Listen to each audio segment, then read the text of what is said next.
سلام به برابست یوتیوب، خوش اومدیم به یه ویدیوی دیگه از چنل یارسکود. امروز اومدیم با یه ویدیوی دیگه از رینبو، اومدیم با آموزش اپراتور دوباره. اومدیم مثل همیشه یه روایت خیلی خلاصه شده از یکی از اپراتورها بدیم. اگه پلنی چیزی بود باهاش معرفی کنیم، یه آموزش خیلی کلی ازش بدیم، بعدش هم که خدا نگهدار. لایک و کامنت و ساب فراموش نشه. پیج اینستاگراممون حتما فالو کنید، لینکش تو دیسکریپشن هست و آیدیش روی صفحه میاد. بریم سراغ ویدیو. خب برای امروز اومدیم با آموزش تاچانکا، دیفندر بازی. تاچانکا اپراتور نیم الکساندر سناویف اگه درست تلفظ کنم. نیک نیم هم که تاچانکا، همه به اون اسم میشناسنش. قد 1.83، وزن 86 کیلو، متولد 3 نوامبر با 48 سال سنس در شهر سنت پترزبورگ روسیه که در غرب روسیه است این شهر. و همین دیگه. اسپید 1 داره، هلف یا آرمور 3 داره و سختیشو بازی زده 1 هسته که به نظرم منطقیه. خیلی اپراتور سختی نیست که بخواد بیشتر از این باشه. و همین دیگه، بریم سراغ داستانش. بچه‌ها توی داستانش گفته شده که اول از همه بک‌گراندشو بگم.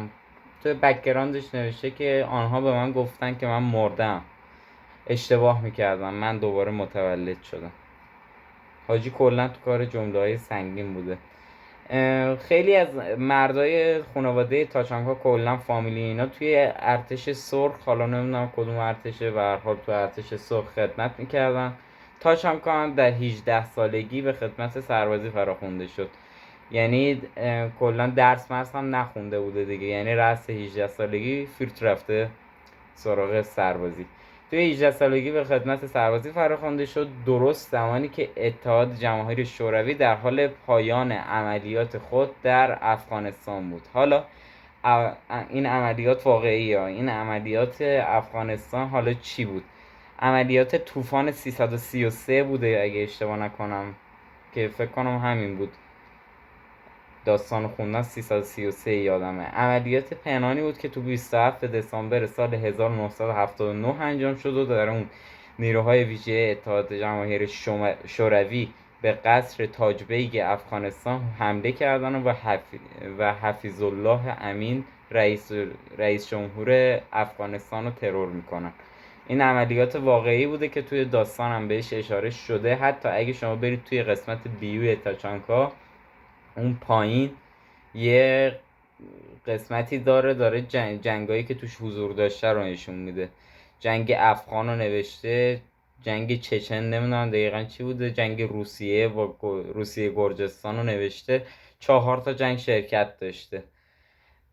این هم بهش اشاره شده که داستان واقعیه. هیچی. درست زمانی که اتحاد جماهیر شوروی در حال پایان دادن به عملیات خود بود در افغانستان، به سربازی فراخونده میشه. تاچانکا بر تاکتیک های دفاعی و هجومی متمرکز بود و در آنجا به عنوان یک ابزار دقیق در بخش تسلیحات کار میکرد، شاگردی میکرد. یعنی اونجا داشته کلا یاد میگرفته دیگه، داره یاد میگیره که تازه بیاد اپراتور رینبو شه، دهنه همه رو سرویس کنه، که خیلی هم موفق نشده. اپراتور پرطرفداری نیست.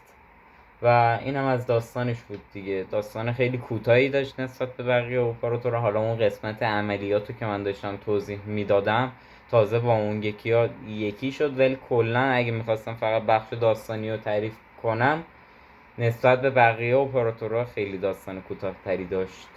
بریم سراغ آموزشش. خب برای من تایم یه استاپ زدم، یه توضیحاتی در مورد گاناش بهتون بدم. گان اصلیش که نمیدونم، یه سری با این گان میارن، یه سری با اون گان میارن. من این گانو میارم، بهش میگم گان اصلی. گان اصلیش دمیج 60 داره، فایر ریت 550 داره و 70 تا تیر. و توی ایماش هم این ایمایی که میبینید هست که این ایم مخصوص این گان تاچانکای رفلکس دی. اصلا همچین چیزی ما توی بازی نداریم، فقط مخصوص تاچانکاه. اون یکی گانش هم بذارید ببینم چیز میزم که نداره. اون یکی گانش هم گان کپکان، 34 تا دمیج داره، فایر ریت 750 داره و 30 عدد تیر.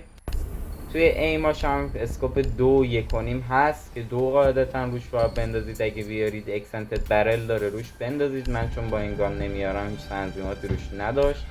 توی دسته هاشم به نظرم انجل روش بندازید بهتره و همین من با این گانش میارم. توی کلتش هم یه دونه این SMG ها رو ندیده بودم، نمیدونم چرا SMG که قاعدتا باید این بیارین. 33 تا دمیج داره، 1100 تا فایر ریت داره و 27 تا تیر داره، 25 تا تیر داره. توی برلاش هم اکسنتد برل داره روش بندازید، البته که لگدش میره روی خدا.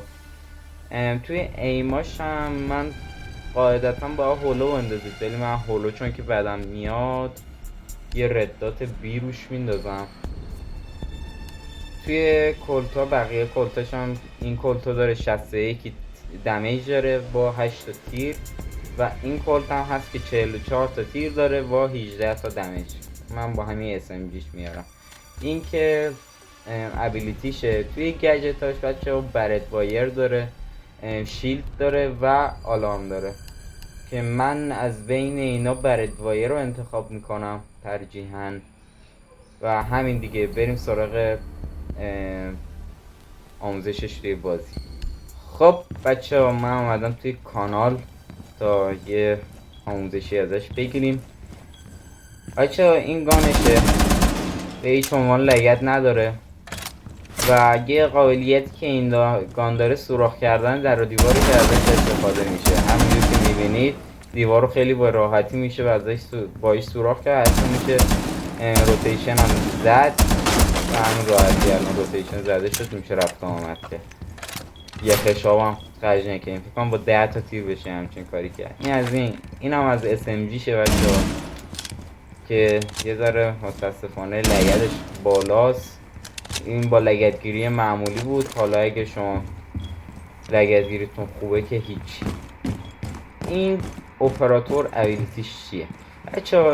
این اپراتور قبلا ابیلیتیشو بذارین توضیح بدم. شما مثلا میمدین اینجا، نه حالا ارتفاعش به اینقدر میرسید یادم نیست، یه شیلد مثلا اینجا میکاشتی، پشتش همین اسلحه ای که الان دسته تاچانکای یه چیزی بود حالت ماشینگان، یعنی همین شکلی بود، میذاشتی پشت شیلده، بعد جلوش هم یه سپر داشت، همینجوری همه رو میزدی. یکی ابیلیتی خفن بازی بود که من اون موقع ابیلیتیشو بیشتر دوست داشتم از الان. حالا ابیلیتیش چیه؟ اون همون ابیلیتی رو دادن دستش، یعنی اسلحه‌شه و اینم ابیلیتیشه. اینو میندازه اینجا آتیش میگیره. حالا این آتیش به چند جا به درد بخوره. یکی کلا مثلا همین پشت آدم میبینی تیراش تموم شده نمیتونه پیک بده، یه دونه اینجا میندازی، هم باعث میشه که فرار کنه یارو، هم باعث میشه یه دمیجی بخوره. راه حل دومی، یعنی استفاده دومی که میشه ازش کرد اینه که از این کجا رو مثال بزنم، فکر کنم اینجا رو مثال میزنم بچه ها. مثلا چه میدونم 20 ثانیه مونده میخواید بازی تموم شه، یعنی دیفندری تو میخواید بازی تموم شه، تا این تموم شه میبرید، میاین اینجا رو 2 تا تاچانکا میندازید، از این ور نمیتونه بیاد، اینجا رو هم 2 تا تاچانکا میندازید نمیتونه بیاد، یعنی واسه وقت تلف کردنه. ولی کلا من خودم هم یه توضیح بدم، کلا موقعی که حریفتون تاچانکا داره، حالا اینو واسه استفاده کردن ضد حریف استفاده میکنم. اگه تاچانکا حریفتون داشت و توی ثانیه‌های آخر این کارو کرد، شما دمیج داشتید، خیلی راحت بود دوید توی همین آتیشه. بذارید بهتون نشون بدم. حالا این اپراتور که استریدش یکه، اگه اپراتورتون استرید بالا باشه که هیچی. اینجا آتیشو انداخته تموم شد. مگه چقدر دمیج خوردیم؟ این هم سرعت دمیج خوردنشو میخوام ببینید. بزنید یه دفعه دیگه بندازم. این سرعت دمیج خوردنشه و این هم از یه آموزشی بود که من ازش دادم. خیلی ممنون که تا آخر ویدیو با من همراه بودید. بازم میگم لایک و کامنت و ساب فراموش نشه. کامنت انگلیسی بذارید ساباتون نپره. خیلی دوستتون دارم. تا یه ویدیوی دیگه از چنل ما، یه ویدیوی دیگه از رینبو با من. خدافظ.